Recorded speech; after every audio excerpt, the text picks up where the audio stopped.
Hi, everybody, and welcome to my presentation. I am Mr. Matt, and today I want to talk about the wonderful world of early childhood music education.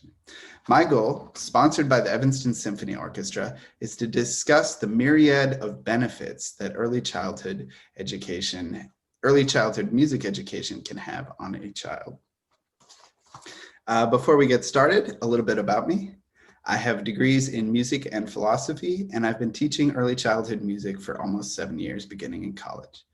The story of how I got started with it is actually very funny. I signed up for a class called Teaching Music in America, and I had no idea that the students that I was going to be having in that independent study were going to be so young. But it was so much fun that I decided to follow it as a career. I worked through a grant from the Evanston Symphony Orchestra through the Joseph E. Hill Early Childhood Center and with District 65. That's a picture of me as a baby. So when I talk about planting the seed, this is the philosophy that I'm going to be trying to refer to in this presentation. It refers to social, emotional, and developmental goals for young children. When we say planting the seed, I could say opening the door or beginning on the path, but I like this because with music, you start and you do it and you don't know necessarily where it's going to go. The question that this poses is, what does exploring outer space have to do with how fast your phone works? When NASA was working on the International Space Station, they had no idea that the technology they were using in that would go on to be used in phones. So what does shaker time in music have to do with walking down a hallway? So this is a funny little story I like to tell because in class, what I like to do is a shaker exercise where you take the shaker, you shake it, shake it, shake it to the music, and all of a sudden somebody calls out stop and everybody stops. So the seed of self-control is planted with that, and it's planted by having fun, by playing together. We're doing the shakers together, you know? So they get the vocabulary of stop in their mind, and all of them do it together, so it becomes a social experience too. So sometime after I did this activity with the teachers and the students at the school, they said to me, wow, the students are so much better at walking in a hallway because when they know and when they hear that it's time to stop and the teacher says it, they have that vocabulary. And I wasn't expecting that. Like, I had no idea that it was going to have that benefit of being able to keep people together and keep them safe walking from class to class. So when I talk about music, it's a holistic approach to music, speaking to body, mind, and soul. Some of the things that we can talk about are abstract, but the philosophy and the psychology, the science is all there. So I would like to take you guys on a journey of what, how, and why of early childhood music. So music in early childhood is a many-feathered bird. And the investment of putting in the music time and doing these things together, circle time and playing with instruments, is something that I believe will have a profound impact on the child's life. For example, I had a conversation with my mother and about the album Not for Kids Only by Jerry Garcia and David Grisman, which I absolutely recommend that everybody here go and check out after this presentation. So I'm talking to my mom about my career and I say, you know, I love music so much. I love working with music. I love playing it. And she goes, oh, you know, I'm so sorry that when you were younger, we didn't invest more into your musical future. And I was sort of taken aback at this because, you know, to me, those long car trips we would take listening to this album were really the basis of my musical career. Like it got me interested into music. It got me listening to music. And you see how over the rest of my life, it had a very severe, well, severe sounds bad. It had a very positive effect on the rest of my life. So just because the starting point with music might seem small or modest, don't ever underestimate the positive effect that it can have on somebody's life. So here's a fantastic quote I found from the Cognitive Neuroscience Society. We are seeing relationships between rhythm and language abilities, attention, development, hearing acuity, and even social interactions. Every sensation we have or action we make on the world unfolds over time, and we are now beginning to understand why humans are sensitive to certain types of pattern and times, but not others. So this speaks to the social, emotional, and developmental benefits of music during early childhood. Before I go further on there, I would like to talk about some of the misconceptions about actually starting to do early childhood music, whether it is at home or in the classroom. So myth number one, you have to be musically talented or classically trained to do music with children. This is not true. Anybody can do music with children. You don't have to have a perfect singing voice. I miss notes in class all the time when I'm singing. The goals are social, developmental, cognitive. It's not just about the music. Which brings me to the next myth. The goal is only mastery of an instrument or a job in music. The amount of paths that a positive interaction with music at a young age are many. There's very many. When you have a child, you don't know who they're going to be, what they're going to be, but to give them the positive push in the right direction, the gentle guide is really the most important thing I want to talk about here. You don't have to be a virtuoso. You don't have to play an instrument. I would just recommend, just as a place to start, just singing simple songs at home, even nursery rhymes, as a door into the world of music. Another interesting one I was hearing about was only what children consciously remember matters. This is not true, because the beginning of a child's life is so important because they are so impressionable, and they can go in so many different ways with their life. You are providing a fantastic basis to a child's life if you can give them the tools they need moving forward, which is the ability to socialize, the ability to express themselves, the ability to think for themselves. These are the building blocks of the rest of their lives, of the rest of a happy life, hopefully, is what you want to provide for them. So even if a child doesn't remember everything from a music class, that doesn't mean you wasted your time, because there's subconscious things going on. There's very sneaky ways that music can end up helping your life. The last one is another myth that says there is nothing special about the first 3 years of a child's life. This is very untrue, because you can only be a baby and a toddler once, really, and then you grow out of it. So what's special about a young child's first 3 years of their life is how fast they are learning. If you think about how hard it is to learn a new language, when you already know one, think about how difficult it is to learn a language when you don't know any of them. This is something special about babies, because their minds are moving so fast to learn things that it is really incredible. And I believe that parents can attest to this. It is really incredible how fast young children learn. And this is something I really appreciate exploring, with my work. So with the youngest children, one of the greatest places to start is care and connection. Why start with care and connection? Lullabies comfort the mother and the baby and can benefit their cognitive development. So lullabies with the very young. This is a fantastic way of making connection, and there are so many ways that being sung to and being comforted benefit you. It can help so much with the connection between mother and child, and with just brain development at a very young age.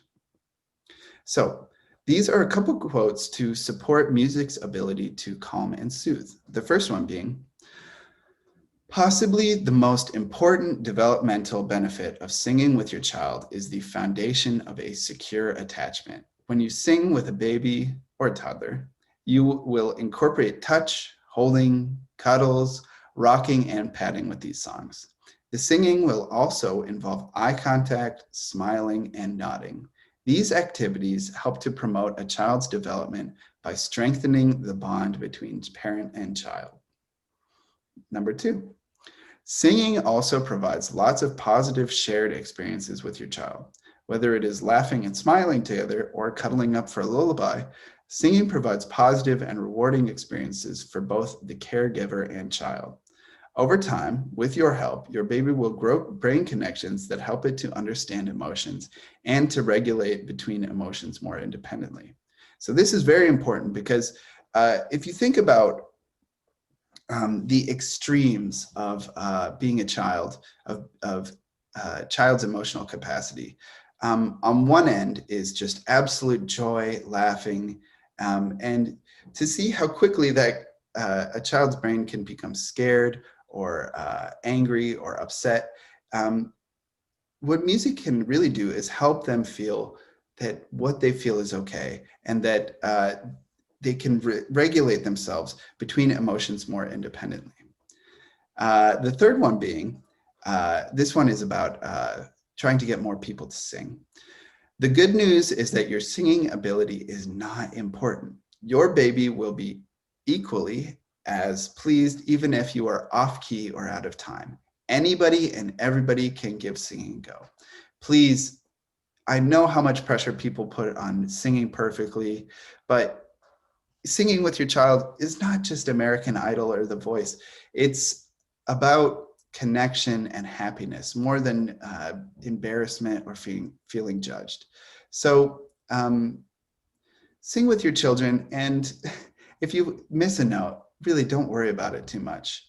The benefits of care and positive shared experiences is that feeling of connection and belonging, and all of these wonderful things that you will find within Maslow's hierarchy of needs. So this is actually a funny point that I want to point out to everybody, but I teach music for my own sake, and I encourage you to as well. You know, all this talk about developing children's brains is fantastic, and we should be concerned for our next generation and for the young ones in our life.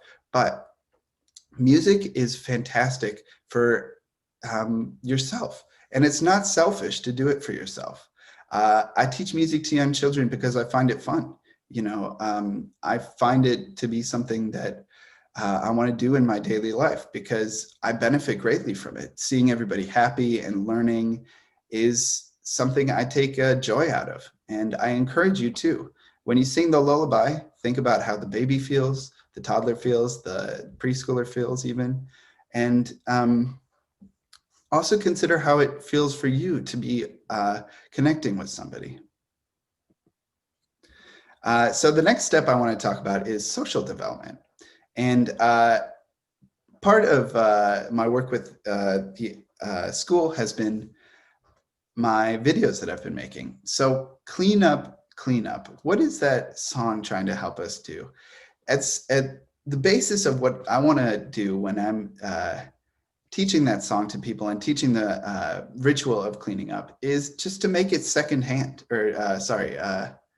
nature, to just clean up. You hear the song, the switch goes on, and it's cleanup time. And it's not about obligation or you have to do it. This is what we're doing right now. And the song is facilitating doing that. Another level of social development is that toddlers are non-literate. I don't think it surprises anybody that babies and 2-year-olds are not going to be cracking open The Lord of the Rings anytime soon, or Harry Potter, or anything like that. So music is a great way to pass along ideas, vocabulary, different ways of expressing yourself. One example of this is that live music is pure attention. There's an old saying that goes, who does the bell toll for? And it tolls for you. We're all trying to hear what time it is when the clock goes off. And we all benefit from knowing what time it is. So maybe you're not late somewhere. But likewise for this, when we hear somebody singing to us or a classroom is doing music for us, we take it personally. You know, it applies to us. And this becomes the basis of self-esteem and reference to self that tracks a happy lifetime. So while we're on the topic of vocabulary and talking about socially expressing yourself, I have a story about a student of mine named Johnny. His name wasn't actually Johnny, but I am sworn to keep their names private. So this is me keeping up with that. So Johnny is a student in my music class, and there's maybe a couple other students, and he is not verbal yet. At the school, he has said no words, and he's between the ages of maybe 16 to 20 months. And he's been at the school for several months now, and not a single word that he's been able to express. And he's in a toddler classroom, so we're all very much trying to get the children to express themselves. So I'm doing a song called The More We Get Together. And the way this song goes is, the more we get together, the happier we'll. And then I look around and I say, the happier we'll what? And they go, be. And I look at Johnny, and the teachers look at me and they go, oh my goodness, that was his first word. Now, I wasn't consciously trying to get all the students, I wasn't consciously trying to get Johnny to say the word be. I was really just trying to start music class with a song. So getting him to say his first words around the other students is, to me, amazing accomplishment, but it also seemingly comes out of nowhere. But it doesn't come out of nowhere. It comes out of music's ability to connect with our psychology. So when I think of that story, the thing I want to say is, what you might get out of music is something unexpected. It might be an ability that you didn't have before. It might be a feeling you didn't have before, or it might be a new way of feeling that you didn't have before. It's very much an open-ended thing, but I really believe that all of those open ends are more or less positive. So why not have music education in the classroom and at home? So that also brings me to the next point of, what does knowing what sound a cow makes have to do with being a successful adult? What does knowing what sound a cow makes have to do with being a successful adult? There's no quiz that's going around for these young children that they have to fill out, no standardized testing about what sound a cow makes. Instead, what's happening is their brain is making the connections between words and concepts that they're going to be making for the rest of their lives. So this ability to know what sound a cow makes opens the door for every other association in their brains that they're going to have, you know, whether that be a very complex idea that they have as an adult. It all really can refer back to singing Old MacDonald in class or with their parents. So keep that in mind next time you sing Old MacDonald. So the next one I want to talk about, which is very important for young children, is emotional regulation, because it can be so hard for young children to regulate their emotions. One of them is something that I made a video about, which was titled Drawing to Music. So this activity is, you put on a slow song and you draw with a favorite color that you like to draw with on a piece of paper. The music stops, we look at what we made, we reflect on how we feel, and then it gets much faster. We put on music that is much more exhilarating even. And they go crazy, crazy, crazy. Then the music stops, they stop, reflect on how they feel. So what might feel like a very simple activity is actually quite complex, because the things that they could draw away with it is to be able to explore the different ends of the emotional spectrum, between absolutely losing it and being lost within emotion, and sort of being contemplative and chilled out and calm. And to know and be comfortable with the two extremes is something that's very important for young children. you know, dropping your ice cream could be something that is just an unspeakably difficult thing to happen, but to be able to explore that end of the emotional spectrum is a fantastic way of expressing yourself. So the next one is free stance. And this is another example where it's like, where it's, you get to a extreme, the music is going loudly, everybody's moving very quickly, and then stop. To have that ability of stop is actually one of the tenets of self-control.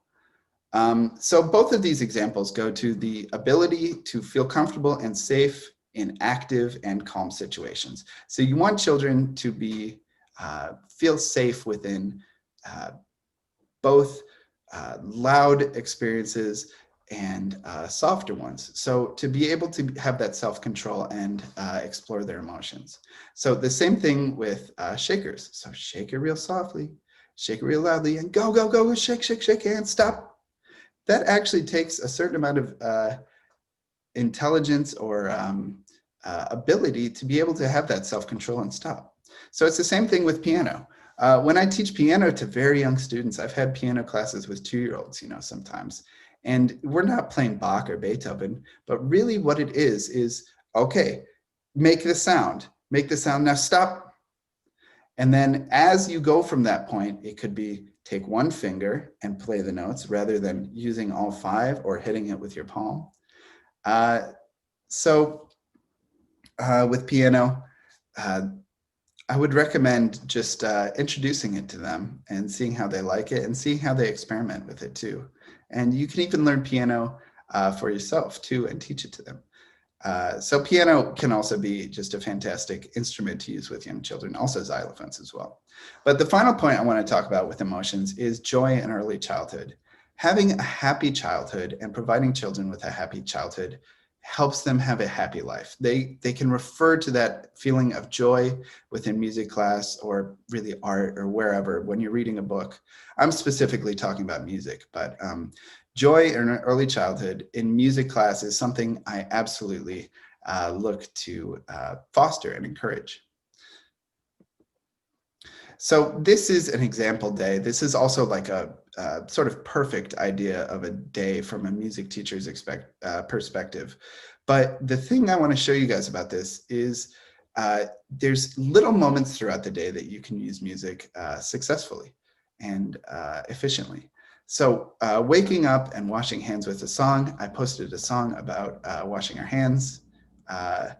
Then driving to the grocery store while playing music. Child-appropriate music, music that they appreciate, doing a song, then while cleaning up, doing the cleanup, so clean up, and having that be a part of your day. Daniel Tiger's, when you get so mad you want to roar, count on your fingers up to 4. Imagine there's a fight between siblings and they're pulled aside and they're both told to use the Daniel Tiger little rhyme to help calm down. Then after that, music time before dinner with shakers, sticker chart, singing, and freeze dance. So a smorgasbord of fun stuff to do, enriching activities, and then a lullaby at dinner. So while this might seem like a lot, you don't have to do all these things in a day. I would say that even if you wanted to, each activity could only take a minute or 2. Putting a child into their car seat and buckling up with a song would be a fantastic example. Cleaning up your room while singing and cleaning while you're cleaning is another fantastic example. And then lullabies at the end of the day is something that I hope can be a useful part and an enriching part of the day for young children. So this is so many different examples, but you can try this as you will. Like music has so many different aspects of our day. Just think about going around an average day and how many times music affects you. So really what I want to say about this at the end is just that we're opening the door using music as a tool to a happy and successful you know, great life, really. And one of the examples I want to use, whether I talk about starting on the path of music or opening the door or planting the seeds, is of Keith Richards, one of my favorite guitarists. If you're familiar with me, you know I play guitar and I truly love it. But one of my heroes is the guitarist from the Rolling Stones. And his grandfather would have a guitar way up where he couldn't reach when he was little. And he'd look up to it and he would see it. And he would just be enthralled by it and say, someday I'm going to play that. And his grandfather didn't